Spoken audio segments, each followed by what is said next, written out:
My boyfriend unalived my baby. When I was in my early 20s, I found out I was pregnant and I was kind of happy about it. And I had a boyfriend at the time who was living in my house. That's another whole story, but he was what you would call a hobosexual, according to Bourbon Bougie. Anyway, he didn't pay any bills, he didn't contribute, he didn't do the chores or anything. He did a little bit of you know, helping me with wallpaper and stuff like that. But that was about it. And helped build he helped to do like handyman type stuff, but that was about it. Anyway, when I found out I was pregnant in my 20s, I was kind of happy about it, but my boyfriend, he was mad. He accused me. He said it wasn't his. He said he was going to push me down the stairs. He said he told me I had to get a procedure, and I was like, "No, I think, I want this baby." I felt um I felt something from the baby, like spiritually. I felt like, this connection. And so, sometime I was probably about in my third month, maybe going on my fourth month, I was already showing. Maybe it was the second month. I don't know exactly. But he made me a meal, and he had never made a full meal before like this.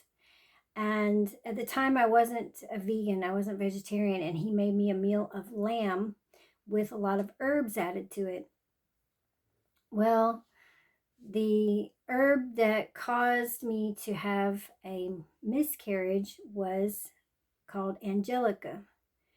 And he mentioned the herb, he mentioned all the herbs that were in it, and he said angelica. And I said, I've never had that herb before. That's weird. I've never even heard of it.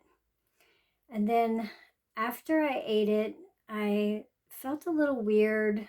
And then we went out to a restaurant, and I felt like the music was too loud. I said, I feel like the music in this restaurant is too loud and it's hurting the baby. And then I went home, and the next morning I was having a miscarriage, and he took me to the hospital. So my so-called boyfriend caused me to miscarry with herbs. And at the hospital, they had to induce labor and do something called a DNC. And the entire time it was happening, it was awful, by the way. Induced labor feels like labor. It's labor pains. I was having labor pains the whole time. And he was down there with the doctor by my feet. My feet were up in stirrups, and he was down there like watching the whole thing. And I was like, I could really use your support here, up here, where I'm at, where my head is, and my heart, and my hands. I was like, can you come and hold my hands? And he wouldn't do it. So my boyfriend just stayed there, like staring at the whole procedure of him scraping the insides of my uterus out. Ugh, sounds horrible. It was. And I was like begging for drugs. I was asking the passing nurses, please give me some medicine, give me some drug, give me something for the pain. Do you know what the nurse told me? She said, no, I can't. It might hurt your baby. I said, I'm having a miscarriage. Do you think it's going to hurt the baby? I just couldn't believe what she was saying to me. um, so anyway, they wouldn't give me anything for the pain, and it was excruciating. And that's just one of the many reasons I've had so many terrible things happen to me at hospitals and at the hands of doctors and nurses that I despise going to any of that. I haven't. The last time I was in a hospital for a medical reason was like 2001, I think.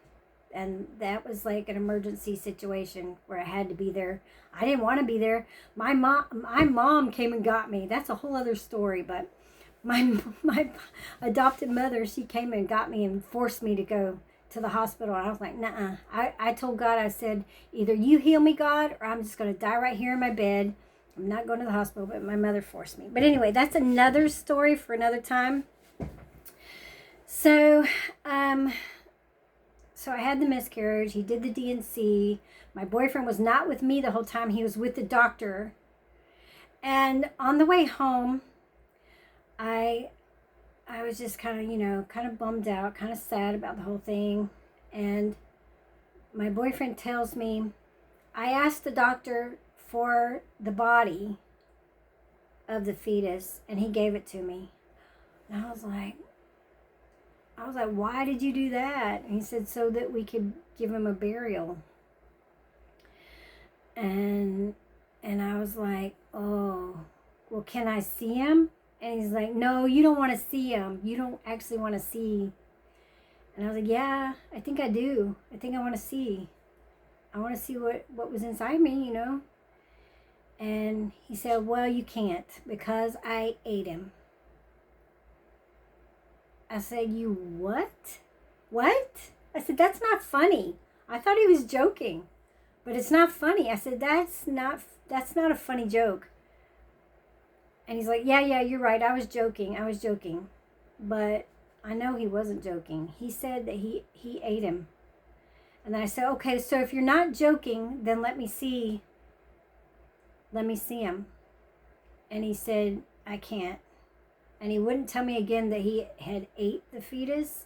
But right then and there, I found out that my boyfriend was not only, I didn't know the whole story about how he caused the miscarriage at the time with Angelica and the other herbs. There was other herbs in there too. And I'm sure, I did find out later that he was into black magic, and he's an evil person, and he does rituals, and he's a Satanist. I found out he was a Satanist, and I'm sure that they also did some kind of satanic ritual over the food that I ate so that I wouldn't eject it, so I wouldn't throw it up. And yeah, because pregnant women, if you've ever been pregnant, you're going to throw up pretty easily if something that's not good for your baby goes in your body.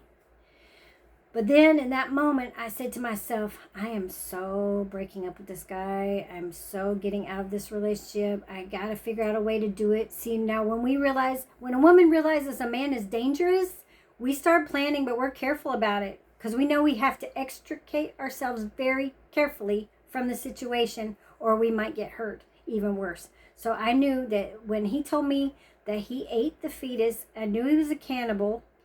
I didn't know that he was a Satanist at the time. I figured it all out. I put all the pieces together from all the situations, all the things he said, all the things that happened when we were together. I put it all together and I figured out who he was. And the Holy Spirit helped reveal to me everything about that situation. But yeah, dude was a cannibal. And I was like, I am getting out of this relationship. And I started praying to God, help me get out of this relationship. Because he was living with me. So I knew I had to get him out of my house. But anyway, that is what happened with that pregnancy. I was pregnant 3 times. And all 3 times the fetus, the first time, my boyfriend and his parents, they all pushed me to get an abortion. And that was when I was a teenager. And I didn't have any support. And I did it. And I'm not sorry about it. And I mean, I would have been bringing that baby into a terrible situation. I found out that boyfriend is different. That was a different boyfriend. That he was a Satanist. So once it started in my childhood. It was like this satanic cult. The Satanists just thought they owned me. And so they were just like making sure that all my relationships were only with other Satanists, even after I thought I got free from my next door neighbor, because I was no longer living in my parents' home. So I was like, okay, I'm finally free from that guy who was coming over in the middle of the night and doing stuff to me and taking me to do ritual. But yeah, then my third pregnancy, that boyfriend, different boyfriend. Now I'm thinking he probably was a Satanist too, because why would he do this? But he also unalived my the fetus that we had together, and he used neem oil that he put it on his member. And I said, why did you put neem on your member? That smells really bad. And he's like, because it prevents pregnancy. I'm like, you know, I'm already pregnant with your baby, right? I mean, these guys say the stupidest things. I said, go wash it off. And he said he did. I said, I still smell it. Go wash it off again. And then he went to, and he said he washed it off, and I could still smell it. And then I was like, I'm not doing anything with you. And then he kept coercing me, and he pushed me into it, and he unalived our baby with neem oil. So I'm not telling you guys that these things so that you can go unalive babies, okay? Don't put that on me, because these dudes did this to me. I wanted that baby. I wanted the first, second, and third babies. I wanted those babies, okay? The first baby, yes, I was a teenager and it would have been really hard. I had no support. Like, I didn't tell, my parents didn't know about it. And I was estranged from my parents. And I was living with my boyfriend's parents, and this is about the first baby when I was a teenager. And his mom wanted me to get a procedure. His dad was the only one who wanted it, and I later found out it's because he was a pedophile. So he wanted me to have the baby so he could do pedophilic things to my baby. But my boyfriend, his brother, and his mother all wanted me to have the procedure, and they wouldn't take me to a hospital, and I was throwing up. I found out I had hyperemesis in my first pregnancy, and I could not stop throwing up. And the only time I wouldn't throw up is when I was sleeping 20 hours or 21 hours out of a 24-hour day. Literally, all I could do was sleep or throw up.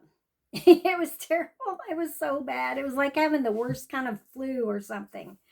And I was already really skinny, and yeah, I was sleeping 21 hours a day. And then when I would get up for those 3 hours that I was awake, I was like Cinderella. I was going into the kitchen and cleaning the kitchen and doing the dishes and trying to like justify my existence for why I was staying with my boyfriend's family and had no money to do anything for them. And I would eat like the only thing I could keep down was water and saltine crackers, and I would have water and saltine crackers. And then my boyfriend was always trying to get me to try something else, like try orange juice, and I would throw it up. Try, I don't remember what all we tried, but I told him, I said, you know what? If you want to get me something nutritious that I think I can keep down, go and get me some green grapes. I wanted some green grapes from the store. And he said, no. He said, no, we can't have green grapes in the house because his mother was a diabetic. And he said, she'll find them and she'll eat them and it'll make her sick because of her diabetes. So he wouldn't give me any food that I could eat. And the only thing I had was saltine crackers. And then I would just, I would try to stay awake. My boyfriend would try to make me stay awake, and I would just pass out. I just like couldn't stay awake for anything. And I just felt like I was sick, and I was like, when is this sickness going to be over? And, you don't see, I didn't see any of that when I was growing up on TV or anything. There wasn't any of like people talking about how terrible pregnancy is and how, how much you're going to hate it. But I hated being pregnant. But so that was why, that was why it was easy for them to talk me into getting the procedure done, because I was like, you know what, I'm sick and it would be better to not be sick anymore. But they wouldn't take me to a doctor to get me to stop throwing up. They wouldn't take me to a doctor for hyperemesis. So yeah, they didn't really want to help me in any way, shape, or form.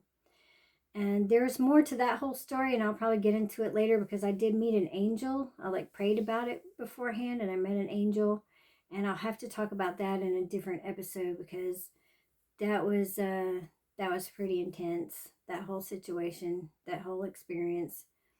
Um, yeah, I could just say this. Basically, the angel told me that I was gonna have a miscarriage anyway, eventually, but probably like late, like I was gonna have a stillborn or something anyway. And the angel did not tell me to have an abortion, but they also didn't tell me not to. I'll say that much. Ooh, can I say abortion? I hope so. I hope so. This is a true story from my life. Okay, all right. And then the third pregnancy, I was in my 30s, and I was like, this is probably going to be the last time I'm ever going to have a chance to have a baby. And it was true. That was true. I've never since been pregnant, and I've been celibate for many, many years. I've been celibate since 2010. So at this time in 2026, when I'm making this video, it's been almost 16 years. Yeah, and I'm very happy to be celibate. I'm gonna do a video about that too, because I'm just so happy to be celibate. It's wonderful. Yeah. So in my third pregnancy, he was from another country in Europe, and he came to visit me. And I was living in an RV at the time. I still own that RV, but it needs a lot of work now. But anyway, he, just thought that he just didn't want the responsibility of being a father. And when I found out I was pregnant, I was so happy. I was like, I'm gonna get to be a mother. I thought I was gonna miss out on being a mother. And I was just like, I'm gonna get to be a mother. I'm gonna get to like raise a baby. It's gonna be so much fun. And that's not what happened though. No, he didn't. It should be a woman's body, a woman's choice, not a man getting to choose whether or not she gets to deliver, whether or not she gets to keep her baby or not. It's supposed to be our choice, not theirs. Shouldn't have been his choice. Shouldn't have been him deciding, and I tell you what, it has sucked to be a woman most of my life, but lately, oh, I'm losing my little veil. Let's put that back on. And yes, I'm wearing a veil because I'm against AI generated porn and people using people's faces to create deep fakes. And yes, I am that gorgeous even in my 50s that somebody might want to use my face for that. They'll do it to anyone who's a public figure. They create AI corn with Trump, just because it's just there's some disgusting people out there. I think they're demonic. I think they need deliverance. And I do pray for all my enemies. I do pray for my enemies. I pray the same thing for them, every single enemy. I pray for their deliverance from demons, because that's the only way they're going to be able to change. They need deliverance from demons. So yeah, I'll just say, as a woman, I've just had a lot of men who are always trying to put their will on me, on my body, on my soul, on my mind. And it was like I have had to fight my whole life to get free. And I have fought the good fight, and I am free. But I do give the glory to the Father, Son, Holy Spirit in Jesus' name. Okay, because I couldn't have done it without them. I'm just a human, and Jesus, he's got me free from every sin I was committing. And God is just awesome. And you know what? God is male and female, by the way. God is male and female. He says so in Genesis. He said he created man and woman in his image. Male and female created he them. So, we're made in God's image and likeness. And the definition of evil is to put your will on someone else. So don't do that. Find out what God's will is for you, and what is your purpose, and live that. And don't be trying to put what you want onto somebody else. And don't let anybody do that to you either. Don't let them tell you who you are, or what. Don't do things just because they want it. I I was raised to be a people pleaser. I'm Gen X. I was raised in the 70s and the 80s, and was 20 something in the 90s and 2000s. Okay, but I was raised to be a people pleaser, and I had to break free from that. I had to break free from caring what people thought about me, and break free from thinking that I always had to be the bigger person, and always, because you can expect things out of people if they're expecting things out of you, but just don't put your will on them, and don't let them put their will on you, because we're all here to live a life that God's designed for us. And He's designed for us to fulfill a certain purpose, and no one else really knows all about another person's reason for being here. And we shouldn't judge them. That's why Jesus said, "Judge not, lest ye be judged." Because for what measure you meet, which means what measurement you're using against someone else, is the same measurement that's going to be used against you. So anyway, I got preachy there at the end. Y'all, I need some support for my channel because it's very new, that I just started posting videos in a month. I have some links to Amazon wish list. I have a cat sanctuary. I have 23 cats. I need some people to start liking my videos and start subscribing, because it's very discouraging. It feels like, well, if y'all don't give an F, why am I even here? So I know I'm here because God told me to, and that's why I'm here, not for you guys. I'm joking. I'm here for you too. But really, the real reason I'm posting is because God wanted me to, and I'm doing God's will. And I know that I'll start getting some views, because I don't think God wanted me to do this for no reason. And so I'm just here waiting, Anyway, I love all of you. I thank you so much. I'll talk to you later. Bye. Have a blessed day.